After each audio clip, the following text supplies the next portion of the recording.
What is up, gamers, casuals, players, and everything in between?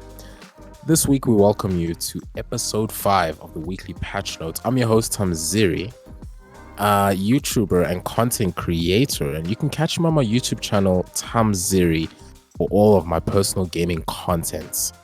With me are my co-hosts, starting with Maxwell, a millennial gamer with takes that you have to hear to believe, ranging from the sane to the ridiculous. Max, what is good, homie? Hey man, I'm always good. Good as always. You know how it is. Yes, sir. And then next up, we have Kid Kojo. You can find him on Twitter as Barnacle9 and check out his blog about his personal life and gaming called Before the Clock Strikes 12. Kojo, what is up, son? I'm chilling, man. How you doing? I'm breezy, bro. I'm breezy.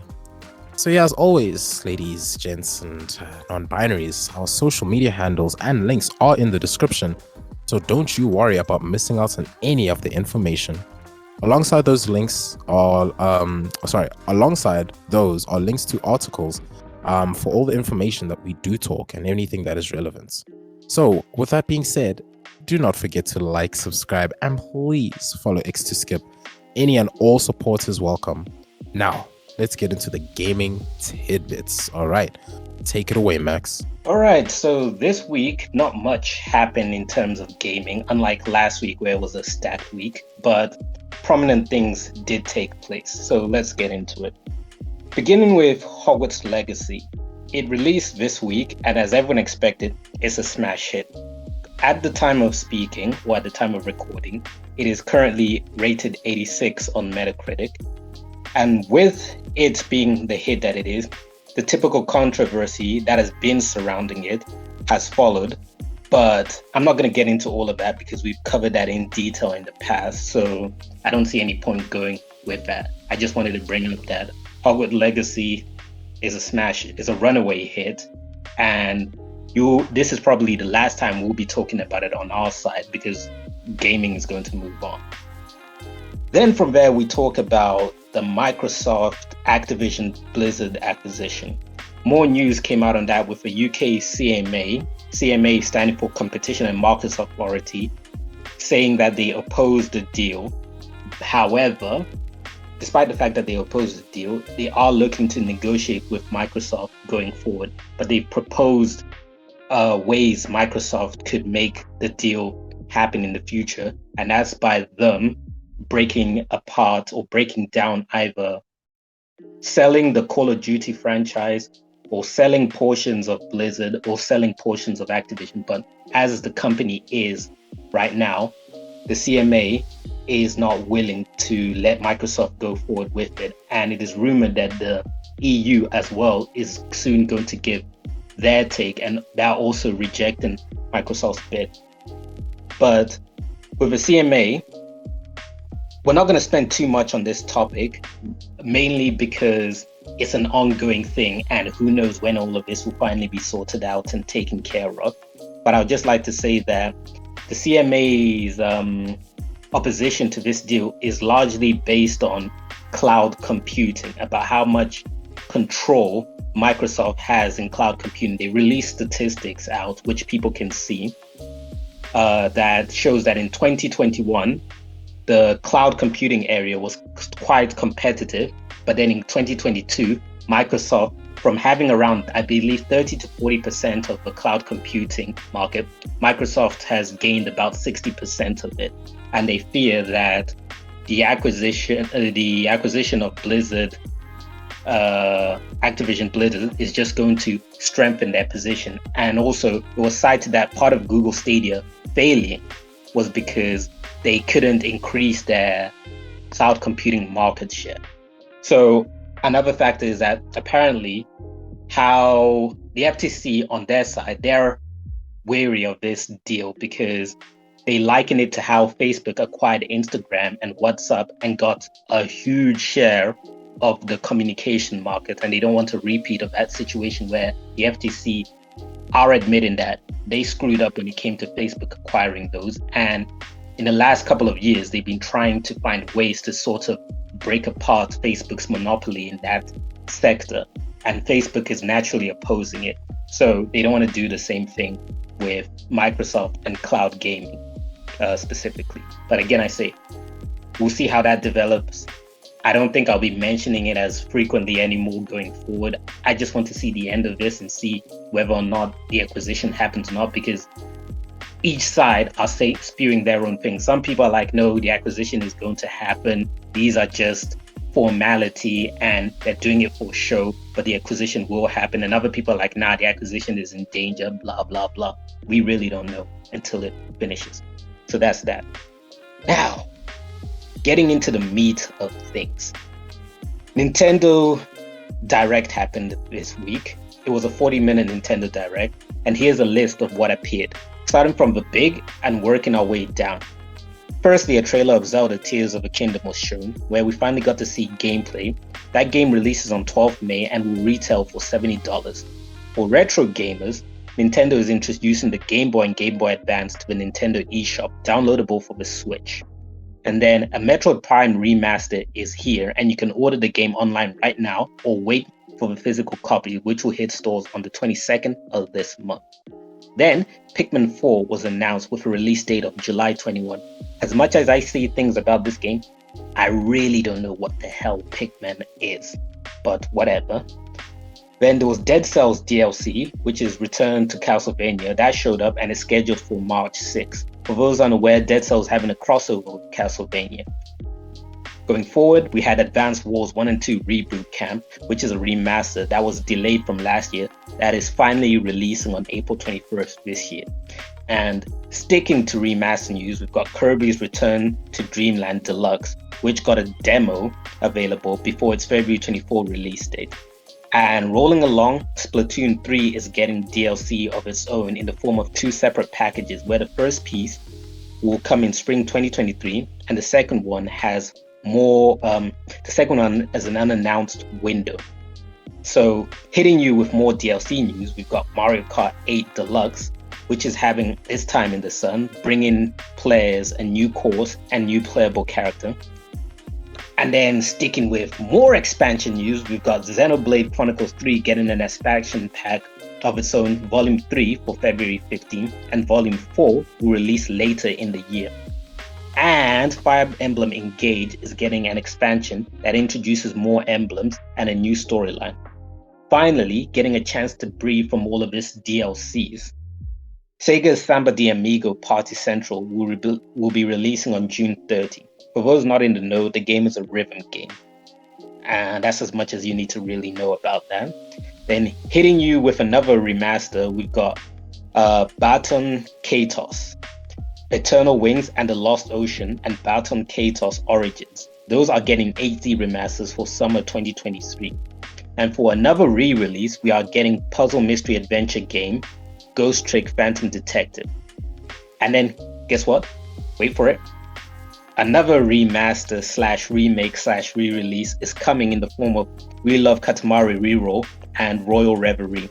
Now, with that, stepping into the territory of new content, which was announced in this direct, we've got Fantasy Life I, The Girl Who Steals Time, is a game that people who like Animal Crossing might be interested in getting into, as it has semblances to the game and will be coming out this year.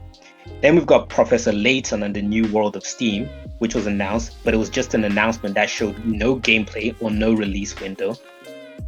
Then we have the studio Don't Nod, the creators of Life is Strange. They gave an announcement teaser for their new game called Harmony, The Fall of Reverie.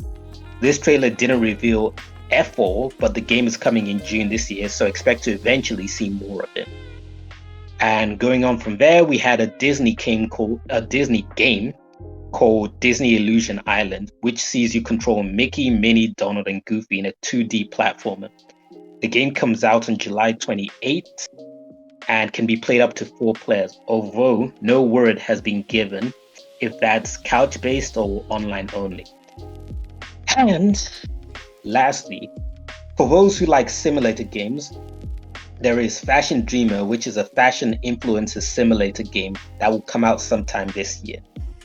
And funnily enough, that's not all the games that were announced on this direct, but that's where I'm ending it because there was just a whole bunch of games announced. But basically, in conclusion, this direct largely focused on DLC and remasters, with a few new things being name dropped. And that's it for the news corner. Do you guys have any news you want to share? Not really news, but I'm also just really interested to see what's going to happen with the Blizzard, Activision Blizzard acquisition.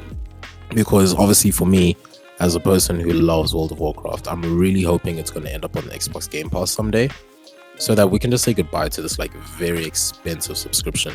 But yeah, we'll see. Kojo? I don't know if this will go under. Let me just put it under gaming news. I was gonna put it under the gaming corner, but I'm gonna put it under gaming news. And it's heavy stuff. We're getting to some heavy stuff here. So breaking news. Well, not really breaking, but Genshin Impact, everybody's favorite game, Genshin Impact. One of your voice actors has been accused of some misconduct. With like sexual misconduct, which involved fans, and also alleges some contact with underage people, but he vehemently denies it. His name is Elliot Gindi, and he provides the voice of a character called Tignari in the game, and he vehemently denies any underage contact. All of this came to light with a Google Doc, which was 21 pages, I believe, of just screenshots and evidence and receipts, and it was so much that even he couldn't deny it. He was like, you know what, everything in the documents is legitimate and true. And he came out, he posted a tweet long, and he was like, you know what, everything in it is true, but I never meant to hurt anybody, and he thought everything was consensual and all of that. And other voice actors on the same. Hold on. Yeah. He was denying things only to change his tune, or no. So he was what? accused of sexual misconduct, and he was accused of abuse and all of this stuff, and also he was accused of transphobic behavior and grooming underage fans. He denies the underage part. Oh, okay, but everything else he was like, yeah, he puts his hands up and he was like, you know what, that's my bad. So it's like, hey, I'm disgusting, but I'm not a monster. Yes, that's pretty much what he's saying. And so the Genshin Impact developer Hoyoverse, they came out with a statement, and this was what a statement word, quote unquote: "We deeply regret the harm and damage that happened to our fans, gamers, community, and anyone affected. Both our internal teams and external partners, including our voice acting studio, have been working together on an urgent solution, and we will keep you posted on the progress." So, like I said, fellow voice actors in the same game have come out and they've just spoken out against him. People like Brienne Knickerbocker, Jackie Lasher, Zach Aguilar, who are all voice characters in Genshin. They've all come out and spoken against him. They've, denounced him, stopped making contact with him and things like that. And yeah, that's pretty much where that news is. We will keep you updated as Hoyoverse keeps us updated. And sticking with Hoyoverse, they announced a game called Honkai Star Rail 2 years ago, 2021, I believe. And the game is officially, pre-registration is officially live for the game. And this came to my attention because I woke up this morning and I turned on my Twitch and I saw Asmongold and Emiru playing this game. And I'm like, wait, this game is out already? But turns out, nope, it's, pre-registration's up. Some people got their hands on it and everything. Basically, it's set in like this Hoyoverse that they're creating, this sort of like, I don't know if it's their version of the MCU where all their games are connected or whatever, I don't know. But it's set to have an open world like Genshin, but instead of the action combat that Genshin has, this is going to be turn-based, which is just lovely. It's going to be free to play, I believe, on mobile and PC whenever it comes out. So yeah, keep your eyes on that one if you guys are interested if you guys love Genshin and love Hoyoverse and want to see more from them. Honkai Star Rail, keep your eyes on that one. And that's pretty much it from the from the not from the gaming corner. Sorry, I think that's all the big news I have. Oh wait, funny enough, I reinstalled Genshin Impact today because I've been having a tough time of trying to find games that like I can play hours upon. Obviously, I'm going to be doing the whole Hogwarts Legacy thing. So another thing on that is with the whole hatred that's coming towards this dude. I wonder and hope that like the people hating on Hogwarts will just go hate on this dude so they can give Hogwarts Legacy a flipping break. Right. But I doubt. Right. But yeah, bruh. Okay. But it's funny you mentioned. Funny enough, I actually recently downloaded about Genshin as well. Nice. I was telling Kojo that he should be playing Genshin with you, and he was like, "Nah, don't want to waste Tommy's time and all of that." So Yeah, I thought because Tommy, you played the guy. game, and I thought you were done with it. So I was like, Tommy's done with Genshin. So the only reason is because I had no one to play with. And I'm at the level now where I can play with people. It's just I had no one to really play with. Yeah, I need to get to that level. I'm working my way through. I played a little bit today. But yeah, I'm going to try and work to that level. It's going to take a while, but yeah, I'm going to work to get there. Kojo, you should listen more when I talk. Yeah. All right, moving on to the gaming corner. Kojo, continue with your lovely news. Yeah, so gaming corner, game releases. Guys, this week was last week was releases. This week it was quiet. It was very quiet. We got a game called Endling Extinction is Forever, which was released last year on consoles and PC, but it's now being released on iOS and Android. It was released on February 7th. As Maxwell said, we got Metroid Prime Remastered, which was announced and dropped at the same time, I believe. It's digital on February 8th, which is 2 days ago, so you can get it if you want to get it. And we have the big boy, the big one, Game of the Year contender, Hogwarts Legacy, came out February 10th, which is today, Friday, but people had early access 3 days in advance, and some streamers had early access even before that. So some people have finished the game already and have moved on, and the game is just coming out, which I find funny. But yeah, that's pretty much it from the new releases, and that's pretty much it from the gaming corner. Like, everything was just quiet this week. So yeah, that's me done. Seems like the month of love, man. It's just just taking it easy, allowing us to buy more gifts for our bays, and yeah. Yeah, down. All right, so guys, we hope you're enjoying the show.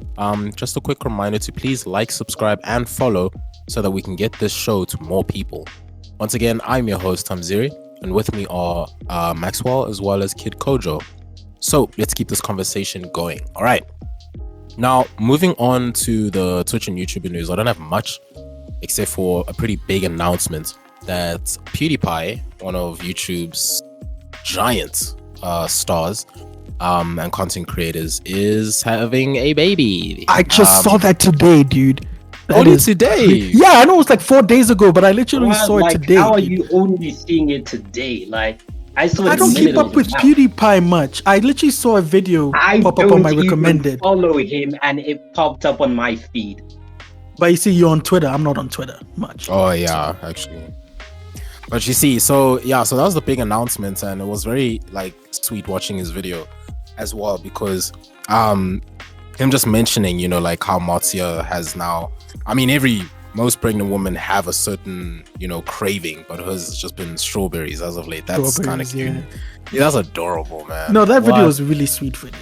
I like it. Yeah, and it's just, for me, like, I don't want to go too much into it, but like, it's big for me because seeing these YouTubers that I've watched, like PewDiePie, Dashi Games, Corey Kenshin, it's interesting to me because like these guys, I've seen them from when they were still starting out a long time ago, when Felix could barely speak, English that well, and he was just like a meme lord. And now seeing this, it's amazing, dude. I feel like I'm old. Yeah, I feel like I'm old. Doesn't it make you feel old? Yo, dude. And like a kid, guys, is one thing, but like, seeing a YouTuber get married, that's something else. But a kid is like when Phil DeFranco first had his first kid. Dude, I was lost. But like now he's got like what, I think it's 3 boys, I think.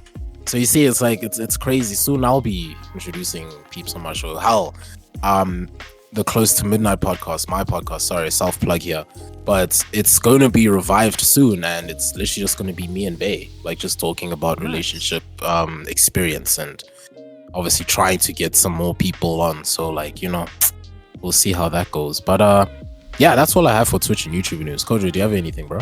I have one.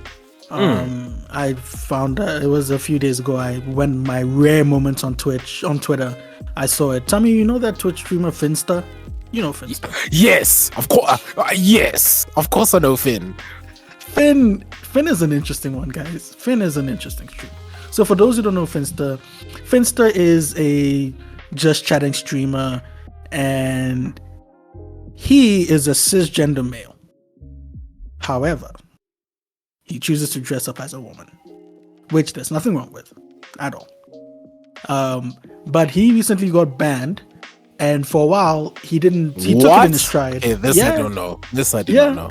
He took it in his stride. He made a joke about it on Twitter, and we didn't really know much because Twitch doesn't really publicly speak on bans. Only the streamers come out to say, hey, I was banned for this reason, I was banned for this reason. So Finsta came out and said this on Twitter. He was like, while fixing my bra, this was seen as prolonged touching of female presenting breasts. There's two rule sets, and Twitch don't want if they see you as a female presenting. As a man, touching your chest can now be bannable depending on how feminine Twitch sees you. So basically, he says he was banned for adjusting his bra. I mean, and yeah, he wears those silicone titties, bro. He does. They look hella real. Very real. Very real. Nah. He's even done a hot tub stream, bro. Yeah, I'm not okay. That I did not know. My bad. Babe, if you listen to this, I'm sorry. It's a man, so I don't know if that's cheating. I don't know. But yeah, no, Finsta is an interesting one. So yeah, so he also came out and he made a joke again. He was like, the first male to be banned for female presenting booby streaming. And you know, he's taking it in his stride, and he's gonna get unbanned eventually. Like, it's not gonna last. Yeah, so that's my Twitch YouTuber news. Because there was this other one that Finsta also knows very well. I can't remember her name. I think it's Meow Rizza. Yeah, Meow Rizza. Yeah, I know Meow Rizza. Like the way Meow Rizza has been banned. So yeah, Finsta's gonna come back 100% because Meow Rizza has been banned for like showing nip through. Okay, in their defense, Meow Rizza is already transitioning. He's trans. Yes. Yeah, those titties are real. This doesn't even feel like gaming anymore. But gosh, yeah, patch notes. Am I right? But yeah, it's interesting to me how Twitch is constantly having to update their terms of service because everyone's coming with all these loopholes. Yeah, I love it. But dude, yeah, we'll see what happens. God damn. Like, Twitch has to adapt. Remember when the hot tub meta was a thing and Twitch didn't know what the hell to do? It's getting worse, bro. That was funny. But yeah, that was me. Where? Max, anything with you, bro? Like any comments? Nothing? You good? I'm surprised you guys haven't spoken about the Twitch Bowl. Yeah, no. Oh yeah, I've experienced enough. I'm okay with it, to be honest. It was a thing that happened. Yeah, I was actually going to talk about it and I forgot. You see one, you see many. It's Twitch.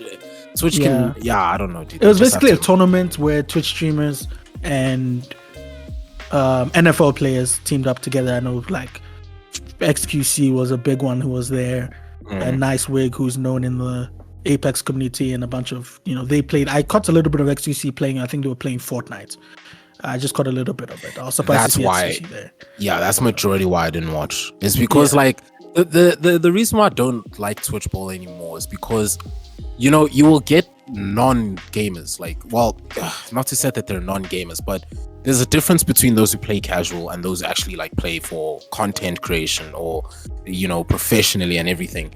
But then when you get like NFL people who, no offense to athletes, like no offense at all, it's just the way y'all view games is not the same way we actual gamers view games. No offense, because it's just like you guys will see a game that your kid once played and you tried it out for a bit and it was fun. You got your buddies to jump in and that was pretty much it.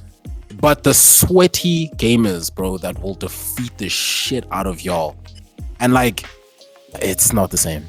It's just Yeah. not the same That- because when you tie them Funny up enough, with actual yeah. content creators who are taking it seriously, they're not gonna joke around about it. But the NFL people are like, oh yeah, you shot me, oh my god, oh nigga, whatever. It's not fun. That's the complaint I have Keely with his award ceremonies, that he's introducing actors and whatnot who have nothing to do with gaming. Like, dude, I don't care about these Exactly. actors. If I wanted to see them, I would watch their award shows. Why are you bringing these non-gamers into a gaming thing? Exactly. Oh, actually, on that note, right? Funny enough, we had the Grammys recently. Oh yes, I was actually about to mention that. But you go ahead. And Lil Uzi Vert actually outed his gaming name, but for everyone on the internet, they've been trying to figure it out because he says his gamer name is Uzi Pink, but 7 eyes. Now everyone's like, okay, is it 7 eyes? Is it 3 eyes on the Uzi and then 4 eyes on the Pink? Is it 7 eyes on the Uzi? Or like 6 eyes on the Uzi and 1 on the Pink? Is it, like everyone's still trying to figure out, like, what does it mean? Is there an underscore? Because not many people have actually been able to land it. I think only 83 people actually got it right. But even them, they're not sharing it. So it's just like, come on, guys. Like the one time, I think I was lucky enough to actually one day get Mr. Beast, on Apex. And that was pretty much very interesting. He didn't add me, of course, but I actually found the name. And obviously the video is very old and I think the VOD is way deleted. But my name actually appeared while he was streaming, as a friend request. And I was like, that's my name, bitch. Oh my god. But that's me. Right. Just to add on that, Tommy. Yeah. As soon as you mentioned the Grammys, so the Grammys had a category recently for video game music, which I think is the first time. I could be wrong, but I think it's the first time the Grammys are doing such a thing. I could be very wrong. But from what I've seen, everybody's like, yeah, no, this is the first time, the Grammys are, doing such a thing. And Assassin's Creed Valhalla walked away with the Grammy. So it walked away with the first Grammy Award for Best Soundtrack for the video games category. And which is interesting to me. So the composer, I forgot her name, Stephanie Economy, I think her name is. Steph Economy, her name is. She walked away with the Grammy. And other nominees were Aliens Fireteam Elite by Austin Wintory, Bear McCreary, who did not win a Grammy for God of War Ragnarok, but it's fine, he won the Game Award, so it's cool. Christopher Tin, who composed for a game called Old World. Some of us will know Christopher Tin from the Civilization series. And Richard Jacques for Marvel's Guardians of the Galaxy. So yeah, shout out to Games for being in the Grammys. Yeah, dude. I'm very much proud of us as gamers in terms of how we are actually blending into society. But yeah, some people will disagree, but I'm not going to mention of course. Well, yeah. Moving on to esports news. I don't have too much to delve into. Just something that's kind of been disappointing on my side. So I think I know what's coming. Maybe. So, for those of you, this is League of Legends news, right? Oh, so, never mind. Yeah. So in League of Legends, one of the most famous European ADC players, Reckless, he had returned to Fnatic, right? Oh, yeah. Beforehand, he had joined one of their rivals, G2, and was benched quite a lot in the games, and he admitted that he earned about 6% of his normal wage that he would earn in other teams, right? So having come back to Fnatic, everyone was excited. They're like, oh my gosh, Fnatic's gonna rise up again. He's back where he's supposed to be, everything, right? Now Fnatic has never really lost the summer-winter splits in 10 years. Right, by winning these, you eventually win playoffs, and that can pretty much put you through towards the World Championships. Now, for the first time in 10 years, bro, they lost 7 matches and only won 2. The defeat was immense, and at first you can try say that maybe it's just the team, this and this and this. No, Reckless has kept to the exact same champion pool, the same, for those of you who are not, familiar with the jargon, the same characters that you can pick to play in the game. He has stuck to a very small amount of characters. The game has over 100 characters that you can choose from. He has stuck to such a little number to which any team that he would go up against would absolutely dominate him to the ground. Right. So to say that in the time that he has been making content in the midst of him leaving G2 and, just being solo for a bit, he's really gotten out of touch of playing in the competitive scene. And this showed when the winter split came and happened, whereby in one of the matches, the enemy ADC, so the enemy person playing the exact same position he's playing, defeated him almost 7 kills. Right? So he died 7 times, only got like 2 kills, but that was it. And Reckless is the type of person who would come out of a match back in the day where he would get like 21 kills just by himself. That's why he was regarded as such a legend. So since then, he's come out with an apology video basically stating that, the meta, which is basically the trend of the game, the meta's completely changed. He hasn't adapted to it. He actually admitted to the fact that he's been playing solely for himself and making content creation, and he hasn't really been keeping up to date with what is good. On top of that, having come back to Fnatic, it's also to a sense that the nostalgic way of how he used to play with his team has completely changed, obviously, because the team's roster has also changed. It's no longer a thing of like, okay, Reckless by himself, he's going to be fine. He doesn't really need to rely on his supports, but oh my days, watching that game was absolutely sad. And on top of that, in the links that we have pasted in the description, you guys can go take a look. On top of that, so many other players and peers and championship players have been saying that how disappointed they are in his return. And his apology video even is just, it's so sad. But he did state that he wasn't going to go too much into it because he just wants to first have the discussion with his team and everything's, try to see how it's going to sort out. So many people have been watching his streams just to try to see if they can ask him more questions and get more out of him. But, we're soon to see what's going to happen. What is he going to say? Will he be benched for the next match that they're going to have? One of them, I think, is against Mad Lions. So we'll see what's going to happen with that match, if Reckless is going to make another return, or if this is actually just the end of Reckless's professional career. But yeah, that's all I have on esports news. Kojo, anything to add there, bro? I actually watched a video about that this morning, actually. About the whole Reckless situation. And I didn't know Reckless much. So the person presenting the video really did a good job catching me up to speed on everything about the whole G2 thing and everything. And even someone who doesn't watch League or whatever, I felt for Reckless. I was like, damn, man. Same, dude. Shame. Yeah. But yeah, moving on to, unfortunately, it's a little more sad news. So TSM announced recently that they're disbanding the Rainbow Six Siege team. Following Bolo's thing. Yeah, and they're leaving CG Sports. So they tweeted, "Today we bid farewell to TSM, R6, and CG Sports. 3 years, 5 trophies, 1 world championship. Thank you, TSM Achieved, TSM Merc, TSM Bolo, TSM Pojo Man, Snake Armada, Gasher R6, and Gotcha R6." So it was pretty sad. It's always sad to see a team getting disbanded. You don't know what's going to happen to the members, if they're going to land on their feet again, if this is the end of their careers, whatever.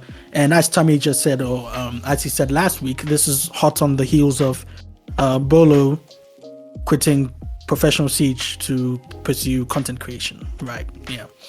So yeah, that is sad news. But TSM losing in one area, but they're winning in another.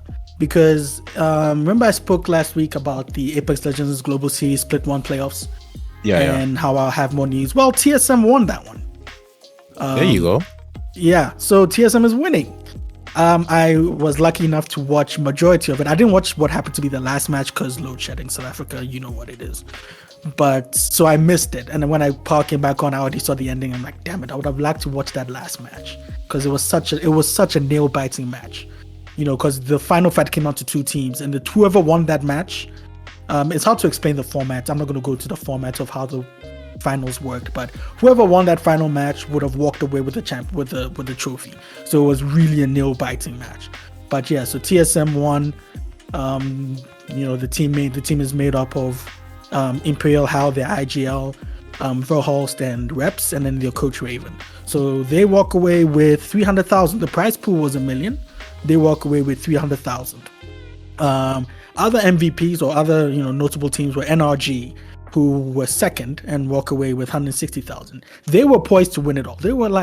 They dominated the whole weekend, man. They were going and they were just killing it. But TSM somehow snuck past them and were able to win. Other notable mentions for me is Moist Esports. Tammy spoke about Moist Esports some weeks ago about how Ludwig is joining in. So Moist have an esports team, and this is their first ever LAN as Moist Esports. They used to be Team Burger, but then they're now Moist Esports. They came 6th. So shout outs to them. That's actually not, they beat out big teams. Big well-known teams like Fnatic, Element 6, LG, Space Station Gaming, and The God. So they're sort of new to the block. So to get 6th place and walk away with $50,000, that's not nothing. So the first team walked away with 300,000. That was TSM, and the 20th team, they didn't walk away with nothing. They walked away with $9,000. So that's something. It might not have covered the cost to fly to London where the tournament was held and accommodation, all that stuff, but hey, you walk away with something. So yeah, that's my esports news done. Shout out to TSM again for winning. All right, then moving on to the discussion session. Look, we all know how the whole Hogwarts Legacy thing's going, and I put out a tweet earlier this week whereby some person was asking for their take, saying, hey guys, where do you guys stand on this and this, right? So I'm just like, okay, my take on it was to say that, look, these are the same people that are going to buy Apple products, that are going to buy Nike, that will continue to buy Balenciaga, and much more, having forgotten somehow of the shit that those mentioned titles or names have actually done.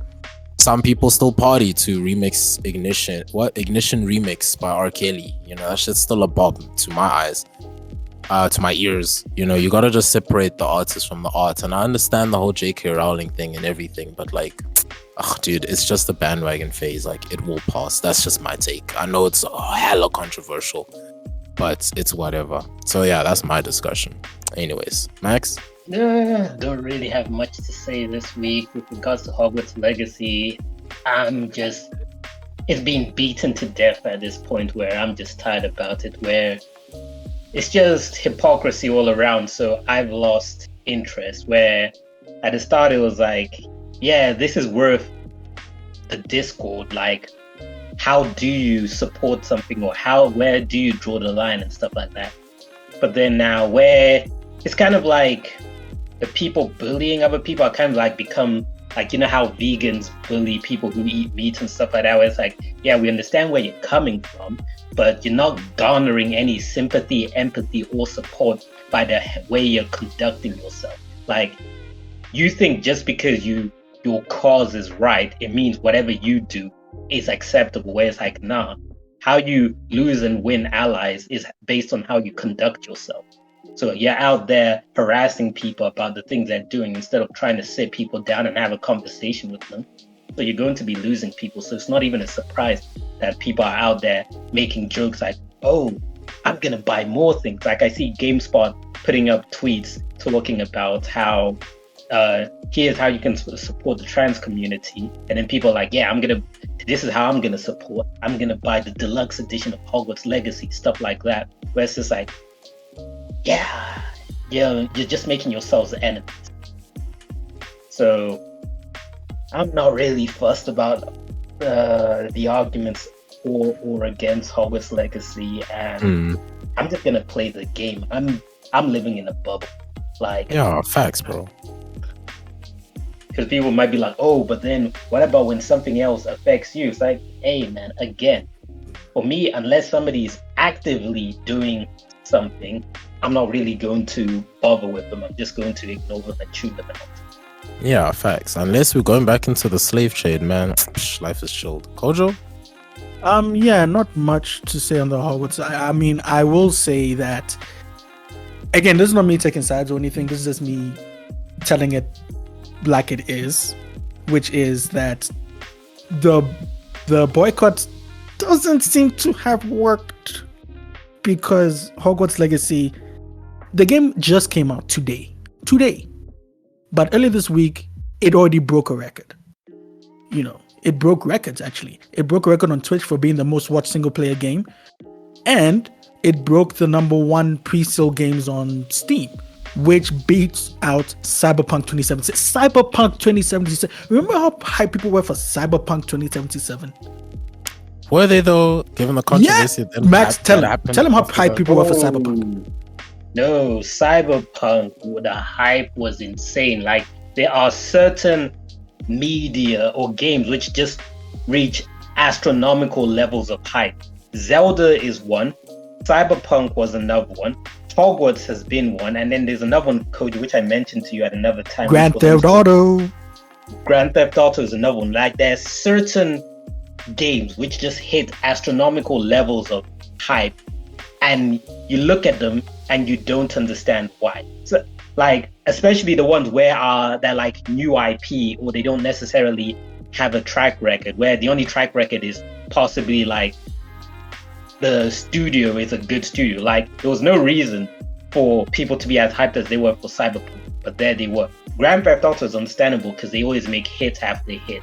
Hogwarts Legacy is understandable because it belongs to a media franchise. Like, I would say another game which is potentially going to hit this astronomical level of hype could well be Elder Scroll 6. However, because now it's going to be an exclusive, I don't think the hype will be as big as it originally could have been. But that's another game where it was just getting to that point where now these games are going to either break records or they're going to flop, and everybody's going to be having discussions and analyzing what happened. Another game which had that type of hype, if I recall back, is Halo 3. When that came out, the hype was crazy. And then Halo 4, the hype was also meant to be crazy, building up on Reach and all of that. But unfortunately, 4 was not as good as it was. Because I remember 4 released when America was going out to vote. You have to be ballsy to release a game on the day of election day. Yeah, that's kind of fucked up, but yeah, agreed. But yeah, that's all I have to say. Like, again, Max has said it's been beaten to death. My opinion really doesn't matter at the end of the day. But I just wanted to put out the numbers and say, maybe the boycott actually helped sales. Like, I don't know. It's expected to sell 10 million copies. Because the pre-sales are already talking about copies. Yeah. Everybody was talking about how disappointing the Pokemon Violet and I forgot what the other one was, Scarlet were. Those games apparently have now sold about 18 million copies. Like, you've got God of War showing up after 3 months, like, hey guys, you broke 11 million copies, and everybody said the game was bloody good. Then you've got Violet and Scarlet, which people were like, this game was crap, yet it's hit 18 million. Just like, yeah, Nintendo is on a seat by itself. Yeah. True. Oh, and one last thing about Hogwarts Legacy. I saw on Twitch a few days ago that it hit 1 million concurrent viewers. And I was like, damn, I don't think I've ever seen 1 million. I think the only time I've ever seen 1 million was either Cyberpunk or Elden Ring. One of the two or both. Oh, yes, that was the one. Elden Ring was the one I was saying that had astronomical hype behind it. Yeah. No, absolutely. It deserves it, though. Yeah. That's my discussion part done. I didn't have anything else to discuss, really. It's been a slow week. All right. Wait. Yeah. Just to wrap up, I don't want this to drag too long. Just give me a quick answer on this, Tommy. But why did Elden Ring deserve astronomical hype? Because when a trailer was released, that trailer revealed nothing. We had Sekiro. People didn't go crazy, balls to the wall for that. We had Game of the Year. People didn't go, Game of the Year. Just saying. Yeah. No. Obviously, I'm not saying these were bad games. No, they were good games. But I'm saying, like, the level of hype behind them, it wasn't to the way of Elden Ring. So I'm like, where did this energy for Elden Ring suddenly come? It's homeboy George, dog. George RR. You know what? Could potentially well be. So that could be a lesson for other companies that, sometimes they should just do a marketing move and hire somebody who is renowned but not related to gaming, but you give them some type of gaming role, like maybe get David Cameron to direct a game or something weird like that. People will pay attention. Absolutely. Like, for example, if Neil Gaiman, having made The Sandman, having made American Gods, if he had to make a game, holy shit. Fam, like, I don't pre-order games, but I would. 100%. Absolutely. All right. Now, moving on to the news blitz. Max, hit us up with that speedy roundup. All right. So this news blitz is going to be quick and short. So we begin with talking about the system requirements for Atomic Heart. They were released this week, and surprisingly, the game isn't that demanding, especially when compared to other games that have been releasing on PC. Then we've got PS5 DualSense Hogwarts Legacy limited edition controller on the market, going for $80. So quickly get on that before they sold out. And lastly, there is a 9 minutes video gameplay of Jedi Survivor on IGN, so check that out. And that's it for the news blitz. Damn, that really was quick. That was definitely quick. Just a few things to say. One, the controller looks pretty cool, I'm not gonna lie. It actually looks, if I had a PlayStation 5 and money, I'd buy that controller, no joke. And second of all, I watched the Jedi Survivor gameplay, and it actually looks to be bigger and better than Fallen Order. And you can finally wield dual sabers. Holy yes, that's something that I wish was in the first game. But finally, they heard us and like, yeah, you want dual sabers? Here you go. And it's just, it's glorious. But anyway, yeah, it looks good. Okay. Can't wait to see it come out in April. See it hopefully do well. Yeah, that's it. That's me. Alrighty, and that is it for the show, peeps. So thank you so much for joining us. Once again, please make sure you like, subscribe, and follow for more, whichever is applicable to you and your preferred platform. We make sure that we are everywhere. Otherwise, if you have any comments, suggestions, or you just want to say hi, you can always just do so in the comments section or hit us up on our DMs. That is it for this week, and we'll catch you guys again next week. So be good, stay healthy, and join us again for more gaming tidbits. This has been Weekly Patch Notes, and it's been your host, Thamziri, with Maxwell, as well as Kid Kojo, and we will check you guys in the next one. Peace out.